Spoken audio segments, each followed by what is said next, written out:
오늘 이 시간은 야고보서 3장입니다. 부드러운 말에 대해서 말씀을 나누고자 합니다. 야고보서는 예수님의 이복 형제인 야고보의 글입니다. 야고보는 예루살렘의 영적 리더요 대표자였습니다. 이 글은 핍박으로 흩어진 유대 그리스도인들을 대상으로 기록했습니다. 초대교회 당시 핍박을 받았습니다. 믿음이 좋은 분도 있습니다. 성숙한 분도 있습니다. 아직 연약한 성도들도 있고 훈련이 되지 않는 초신자도 있습니다. 사람의 변화는 무엇으로 분별됩니까? 그 사람의 말을 들으면 알 수가 있습니다. 교회 지도자 감이 아닙니다. 그런데 높은 자리를 원합니다. 명예욕이 있습니다. 지도자의 자리는 책임지는 자리요, 정책을 결정합니다. 그리고 그 결과를 책임져야 합니다. 공동체에 영향을 주고 부담스러운 자리입니다.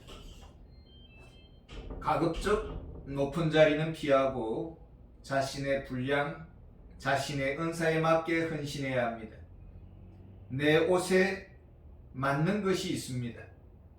내 옷에 맞지 않을 때에 어색합니다. 어울리지 않습니다. 그 위치에 어울리는 말, 그 자리에 합당한 인격이어야 합니다.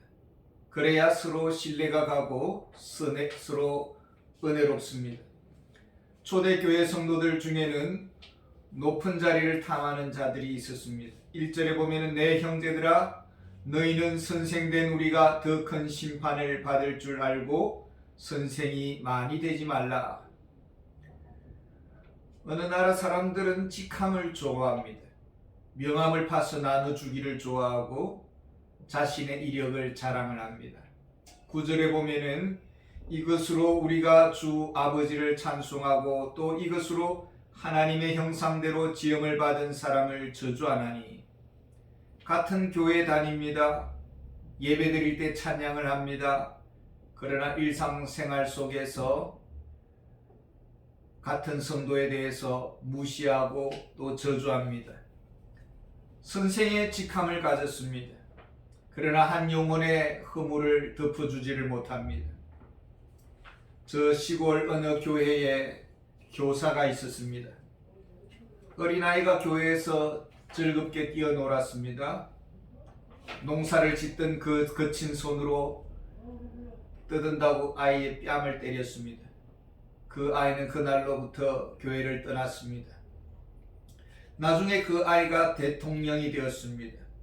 그리고 그 고향 교회를 건축해 주었습니다.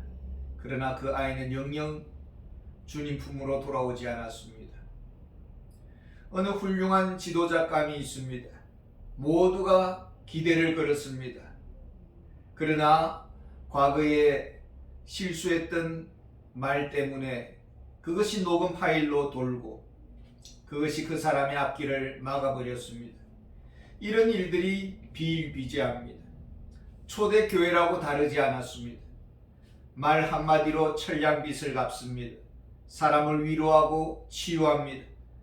말 한마디로 교사가 한 젊은 학생의 의욕을 꺾어버립니다. 그리고 영영 어긋난 길로 갑니다. 이제 그 책임을 어떻게 감당할 수 있겠습니까? 말에는 덕이 되지 않는 말이 있습니다. 14절에 보면 그러나 너희 마음속에 독한 시기와 다툼이 있으면 자랑하지 말라. 진리를 거슬러 거짓말하지 말라. 우리가 복음을 믿습니다. 그런데 복음대로 살지를 못합니다. 그렇다면 복음을 실제로 믿지 않는다라고 말은 하진 않지만은 행동으로 말을 하고 있는 것입니다. 사람들이 좋아하는 사람이 있습니다. 그러면 친구에게 소개하기를 원합니다. 우리가 예수님을 사랑한다고 말하면서 예수님은 좋으신 분이라고 칭찬을 하면서 다른 사람들에게 전하지를 않습니다. 그것은 행동으로 예수님을 진리됨을 거부하는 행위인 것입니다. 말로는 진리를 전합니다. 그러나 어떤 문제 앞에서는 독한 시기와 다툼으로 할 말을 다 해버립니다. 한 입에서 진리와 다툼이 동시에 나옵니다. 이것은 자신이 믿는 진리를 부정하는 행위입니다.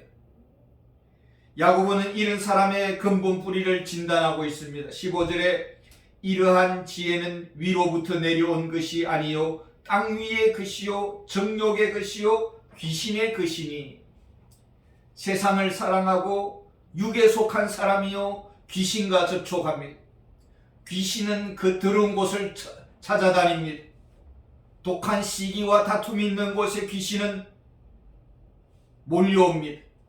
이제 어떤 결과를 초래합니까? 16절에 보면 시기와 다툼이 있는 곳에는 혼란과 모든 악한 일이 있습니다. 악한 일, 그 주변에는 사악한 말이 난무하다는 것입니다. 악한 일과 악한 말은 동무입니다. 동무이기 때문에 같이 다닙니다. 선한 일과 선한 말은 동무입니다. 누구와 접촉하느냐, 누구와 가까이 지내느냐, 그것이 곧 나의 정체를 말해주고 있는 것입니다. 우리는 어떻게 하면 부드러운 말을 할 수 있을까요? 에스겔서 36장 26절에 또 새 영을 너희 속에 두고 새 마음을 너희에게 주되 너희 육신에서 굳은 마음을 제거하고 부드러운 마음을 줄 것이며 성령으로 거듭난 자의 마음, 새 언약 백성에게는 부드러운 마음을 주신다라고 약속하고 있습니다. 부드러운 마음에 부드러운 말이 나옵니다. 그 말과 그 인격은 동무입니다. 내 말이 내 인격입니다. 그렇다면 우리는 어떻게 말하는 것이 좋겠습니까? 2절에 보면은 우리가 다 실수가 많으니 만일 말에 실수가 없는 자라면 곧 온유한 온전한 사람이라 능히 온몸도 굴레 씌우리라. 말에 실수가 없는 자, 이것은 쉽진 않습니다. 왜 실수를 합니까? 왜 말로서 상처를 줍니까?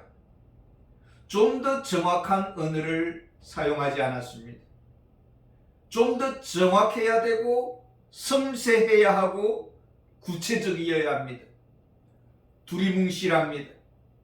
지금 무슨 말을 했는지 헷갈립니다. 오해를 불러일으키고 좋게 해석할 수도 있고 나쁘게 해석도 됩니다. 이 말이 욕인지 칭찬인지 구분이 잘 안 갑니다. 좋은 말인지 나쁜 말인지 분별이 어렵습니다. 구체성이 떨어집니다.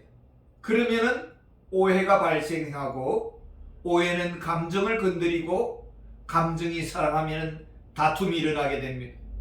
그래서 좀 더 정확하게 말을 해야 되고 좀 더 바르게 관찰을 하고 말할 수 있어야 되는 것입니다. 3절에 우리가 말들의 입에 재갈을 물리는 것은 우리에게 순종하게 하려고 그 온몸을 제어하는 것이라. 제어한다는 것은 그 활동을 통제한다라는 것입니다. 목적에 맞게 끌고 가기 위해서입니다. 입이 방정맞습니다. 자유자재로 움직입니다. 그러면 실수하게 됩니다. 그래서 말의 수를 줄여야 합니다. 잠언 4장 24절에 구부러진 말은 내 입에서 버리며 비뚤어진 말을 내 입술에서 멀리하라. 지금 구부러진 말이 나오려고 합니다. 비뚤어진 말이 속에서 쏟아져 나오려고 합니다. 그러면 입을 다물으라는 것입니다. 감정을 다스릴 것입니다.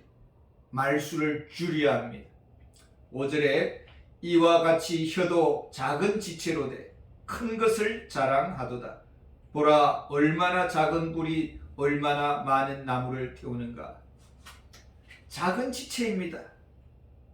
그리고 자기 자신을 좀 작게 여기고 말을 자제해야 됩니다. 자기 분수를 알았더라면 그 많은 나무를 태우지는 않았을 것입니다. 자신을 너무 과대평가하고 분에 넘치는 생각을 하고 너무 큰 일을 계획했습니다. 그리고 뒷감당이 되지 않을 큰 산을 불태워버렸습니다. 항상 내 분수를 지키려고 생각을 조심해야 합니다. 시편 131편 1절에 여호와여 내 마음이 교만하지 아니하고 내 눈이 오만하지 아니하오며 내가 큰 일과 감당하지 못할 놀라운 일을 하려고 힘쓰지 아니하나이다. 주님의 은혜 안에서 우리의 위치를 지킬 것입니다. 우리의 능력의 한계를 잘 알아야 합니다. 과대망상에 빠져서 꿈속을 헤매다가 세월을 낭비하지 말아야 합니다. 말의 목적이 어디에 있습니까? 4절에 보면은 또 배를 보라. 그렇게 크고 광풍에 밀려가는 것들을 지극히 작은 키로서 사공의 뜻대로 운행하나니. 배에도 운전대가 있습니다. 그 운전하는 그 키는 사공의 뜻에 따라 운행됩니다. 동서남북으로 사공의 마음에 따라서 키를 움직입니다. 말이라는 것은 우리 자랑하라고 준 것이 아닙니다. 가짜 뉴스, 가짜 소문을 퍼뜨리라고 준 것이 아닙니다. 말은 하나님을 찬양하라고 주셨습니다. 고린도전서 10장 31절에 그런즉 너희가 무엇이든 먹든지 마시든지 무엇을 하든지 다 하나님의 영광을 위하여 하라. 무슨 말을 하든지 하나님의 마음을 담고 무슨 대화를 하든지 하나님을 기쁘시게 하려고 하고 무슨 말을 하든지 하나님 앞에서 할 것입니다. 말 속에 하나님의 마음을 담고 하나님의 뜻을 담고 하나님의 사상을 담고 생명을 살리는 복음을 담아야 될 것입니다. 이것이 입을 주신 목적입니다. 어떻게 하면 하나님의 마음에 맞는 언어 생활을 할 수 있을까요? 통제하기 어려운 것이 입입니다. 다스리기가 쉽지 않는 것이 혀입니다. 우리 안에 통제의 능력이 없습니다. 우리 밖에서 도와주어야 합니다. 언어를 통제하는 권세가 어디에 있습니까? 17절에 보면은 오직 위로부터 난 지혜는 첫째 성결하고 다음에 화평하고 관용하고 양순하며 긍휼과 선한 열매가 가득하고 편견과 거짓이 없나니. 성령 충만함을 받아야 합니다. 육의 사람이 아니라 영의 사람이 되어야 됩니다. 성령으로 기름 부음을 받아야 됩니다. 또한 영적인 훈련이 필요합니다. 7절에 보면은 여러 종류의 짐승과 새와 벌레와 바다의 생물은 다 사람이 길들일 수 있고 길들여 왔거니와. 세상의 온갖 들짐승들, 심지어는 파충류까지도, 기는 짐승까지도 사람이 길들일 수 있다라는 것입니다. 그런데 가장 길들이기 어려운 것이 사람의 혀라는 것입니다. 이제 어떻게 해야 되겠습니까? 혀의 훈련이 필요하다는 것입니다. 어떻게 가능합니까? 이 말은 곧 인격입니다. 말은 우리의 감정과 가장 가까이에 있습니다. 상한 감정에서 상한 말이 나오고 독한 감정에서 독한 말이 표현이 됩니다. 그렇다면 우리의 감정이 성령 안에서 부드럽게 되어야 됩니다. 항상 마음 관리를 잘 해야 합니다. 어떻게 해요? 성령께 우리의 마음의 상태를 말씀드릴 수 있어야 합니다. 하나님, 지금 내 마음이 불편합니다. 나에게 평안을 주세요. 지금 내 마음이 우울합니다. 제 마음에 기쁨을 주세요. 위로부터 내려오는 것은 성결하고 또 거룩하고 온유하고 사랑과 화평이라고 했습니다. 하나님께서 위로부터 주어지는 그 은혜로 우리의 마음을 만져주셔야 되는 것이죠. 항상 우리가 큰 문제가 일어나야 기도하고 또 꼭 복을 달라고만 기도합니다.